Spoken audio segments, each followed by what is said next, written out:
Lahat tayo nakakaranas sa mga problema at pagsubok. Dumating na tayo sa punto na parang gusto na lang natin sumuko.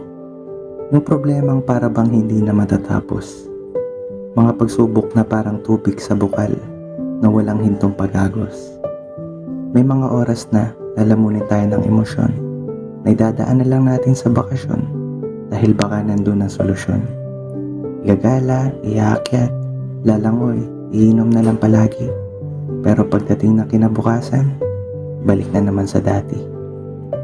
Sarap bumalik sa pagkabata, no? Wala kang ibang gagawin kundi mag-aral, maglaro pagkatapos kumain. Mga larong pambata na nagpasaya sa ating pagkabata. Ngunit habang tayo'y tumatanda na, nakakaranas na tayo ng mga problema at pagsubok na parang kasing taas ng bundok. Mga problemang naglagay sa atin sa alanganin. Pero kahit gaano kataas ang bundok, pilitin nating akyatin makamit lang ang tuktok. Kasi sabi nila, nandoon ang magandang tanawin. Lahat tayo ay may kanya-kanyang pinagdadaanan. Wala naman daw taong wala niyan. Sabi ko nga, bakit ako pa nakakaranas ng ganito? Unti-unti na ako nagdidismaya. Bulong ng hangin sa akin. Hindi ka bibigyan nito kung hindi mo kaya. Tama naman, kaya natin lahat ng mga binibigay sa atin. Kailangan lang natin harapin, tahakin ng mga bagay na makapagpapatatag sa atin. Huwag tayong matakot sa mga bagay na parang hindi ko yan kaya. Kasi mas nakakapanginayang ang salitang, sinubukan ko sana.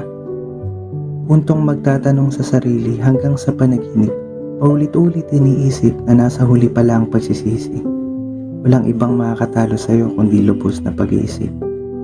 Pag maling pananaw ay binago, buhay ay magbabago. Dahil kapalaran mo ay wala sa mga palad mo, kundi nasa mga kamay mo. Laban lang, parang tumatakbong atletang libong beses na dapa, pero nakarating pa rin sa tamang panahon. Kasi sa libong beses niyang pagkadapa, milyong beses siyang bumangon.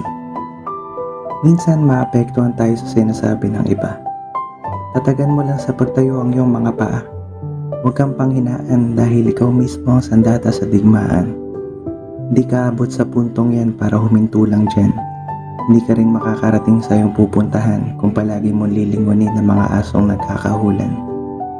Hayaan lang natin ang mga matang mapanghusga at manatiling mapagkumbaba sa palabirong tadhana na parang inosenteng bata. Di alintanang iaangat ka ng bathala. Gawin mong sandigan ng mga masasakit na salita mong natatanggap.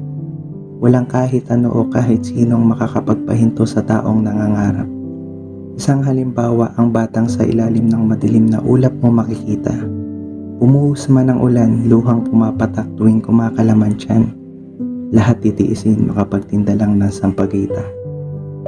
Sa bawat matinding pagsubok at problemang dumadating, kailangan mo lang tatagan kasi sa huli matinding biyaya din ang dadating. Diyan naman tayo tatatag. Pag nalampasan natin ang mga pagsubok na hindi natin nakalain na kaya natin. At dadating ang panahon, mapapatingin ka na lang sa salamin ng hindi nakayuko. At mapapasabing, buti na lang hindi ako sumuko.